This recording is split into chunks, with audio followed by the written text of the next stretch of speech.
Hello and welcome to our special YouTube episode, the Marine Conservation Happy Hour. This is Dr. Scarlett Smash.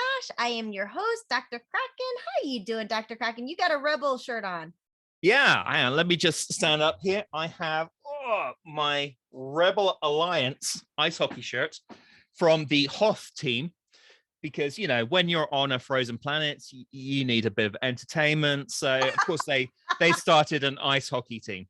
Oh my goodness, I love it. Okay, so this is perfect wear and clothing for our topic, which is the little guys, us, our little local community making a difference. And this topic is all about how to get a hold of your representatives, your mayor, anyone that actually can make a difference is you, actually, just by giving a little ring or writing.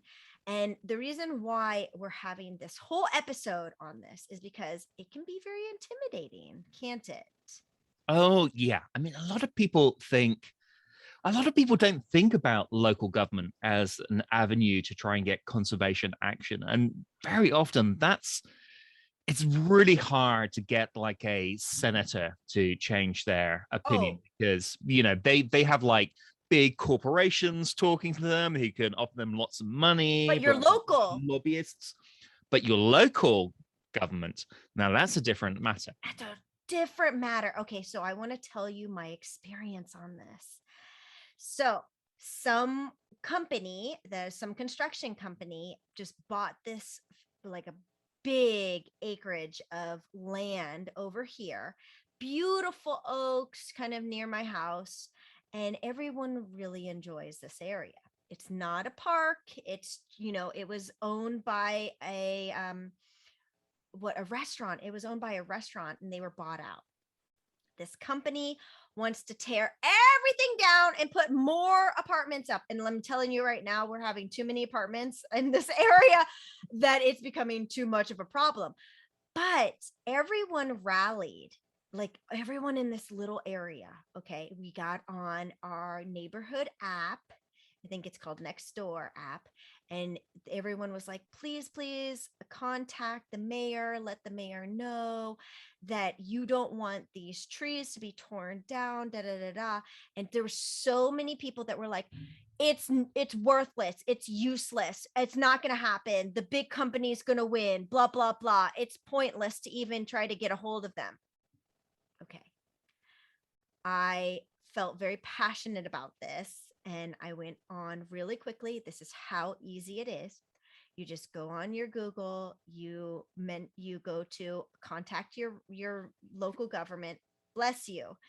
Contact your local government. You're just so quiet. And you just you can call them. Okay. So there's a phone number that actually will take you to an answering service. And you can leave a message that way, or you can email, and you email basically like their representative that like, or their assistant that takes in all the information and all the, the letters of people's concerns. And then they put them all together and then they hand it to the mayor, right?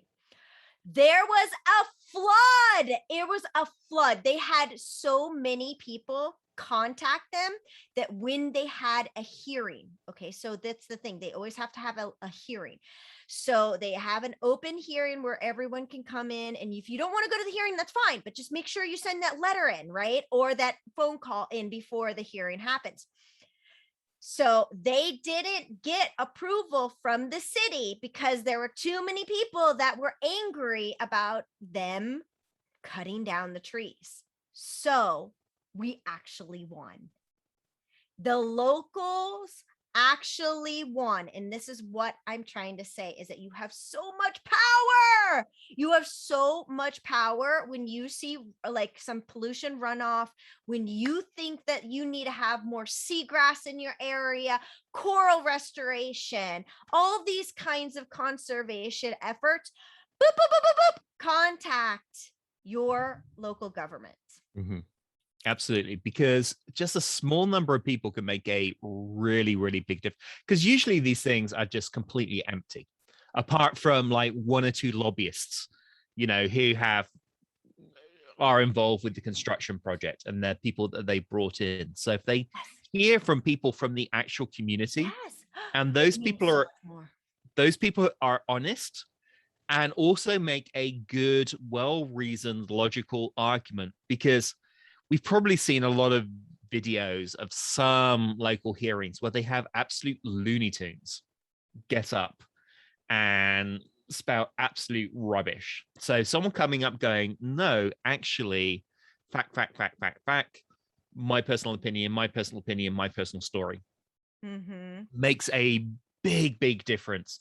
Plus, writing that in as well, And my letter was really short. It was probably less than a paragraph. You know what I mean? Like it was maybe 3 sentences or 4 sentences, but it still mattered. You know what yes, I mean? it doesn't need to be long, but it should be personal. Because I've certainly seen where they do a sort of like a robot. They get bots that just send in the identical email message or the identical tweet, and local government realizes that, oh, someone's contracted some company in Thailand and they're sending us 1,000 identical tweets. But if it's clearly a bona fide local constituent telling their story and telling their concerns, it doesn't necessarily need to be terribly long, but if it has that local character to it, it makes a huge, huge difference. I was like, oh yeah, this is going to help with flooding and hurricanes. Protecting us from all the winds. Yeah, let's tear this entire forest down.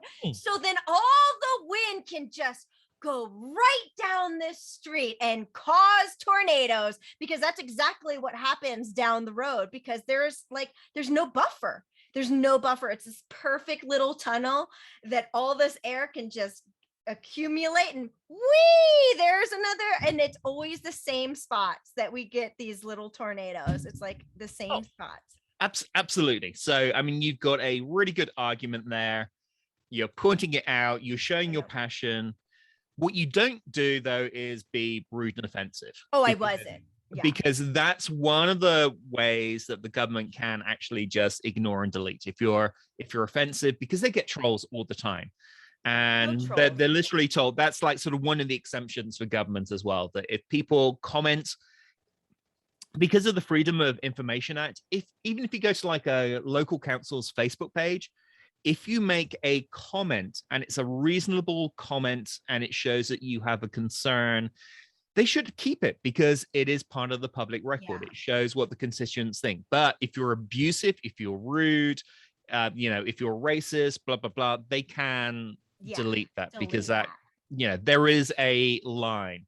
Yeah. But if you go to a local council Facebook page and go, well-reasoned argument, I'm concerned, member of the local constituency, but they actually have to keep it. They do. And it can be part of the public record. It was. And I'm so happy about it.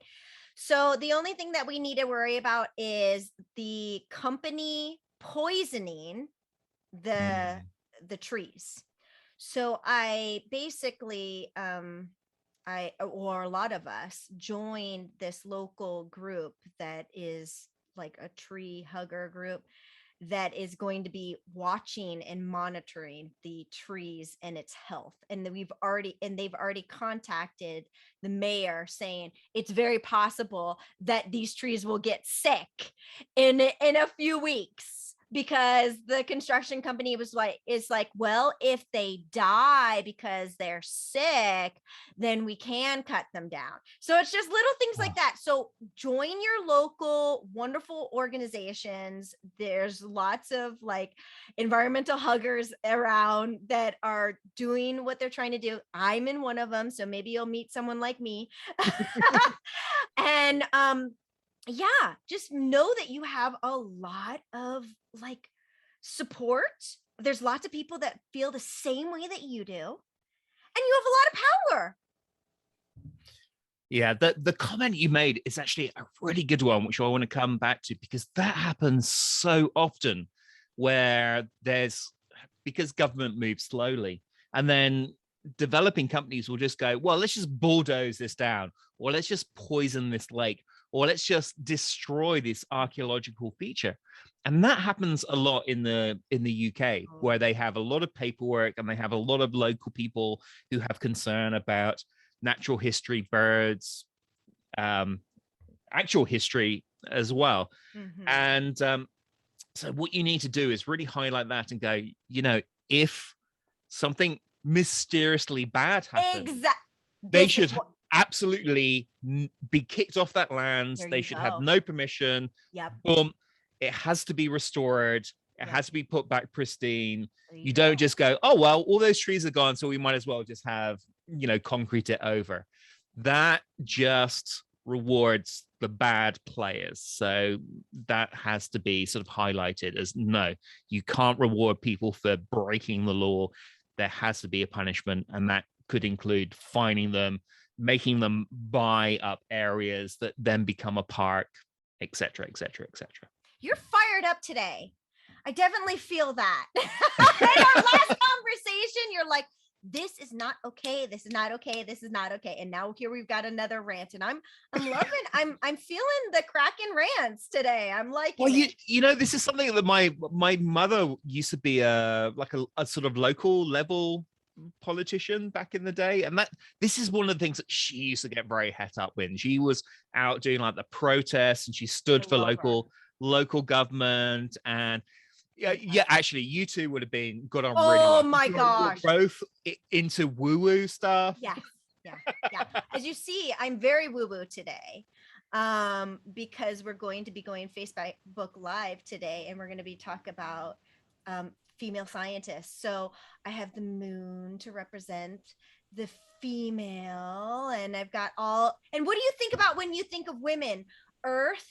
I mean, I definitely think of Mother Nature. So I've got stones, and I'm definitely feeling the woman vibe today. And you're getting your inner Gaia on. Yes. Yes, exactly. All right, Dr. Kraken, thank you so much for being on the show. And for everyone, thank you for watching. Please subscribe, please like us, please share these videos. Again, this is special. This is not going to be on our podcast. We will produce a Wednesday and a Friday special YouTube episode for you. So make sure you subscribe so you know when they are published. And then we publish a podcast on Tuesdays and Thursdays. And so you could have us 4 days a week. Oh my gosh, sometimes 5. If we're doing a Facebook That's true. Live. If we're doing the live 5 days a week. Love it. All right. Well, thank you so much. Appreciate it, and happy conservation.